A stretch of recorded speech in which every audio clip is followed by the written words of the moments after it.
Sen nima anjalilarga vizit tashlayapsan? Jinni pinni emasmisan? Ha? Miyani simlari uzilib ketmaganmi? Hamma joyi. Ha? Noli yo'qolib qolmaganmi? Nima anjalilarga vizit tashlayapsan? Akalar, bu Farhod ukamiz vayn olish o'rniga hammaga vizit tashlabdi. Anjalli aka-ukalarga.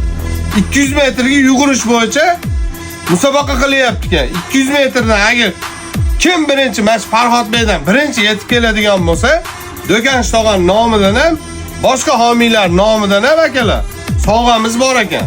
Farhod Bey o'ziga uvering bo'lib gapiryapti akalar. Farhod Bey, ana yutasan uka. Liboyni yutaman. Agar yutmasang uka, men ananasni butun yedirib beraman uka. Xafa bo'lmaysan-a? Bilasan-a meni? Akalar, bosamiz. Xullas, o'ynaydiganlar shunday kommentariyaga plus belgisini qoldirib qo'ysan, 26-kuni inshaalloh bosamiz. Men yugurishga tayyorman.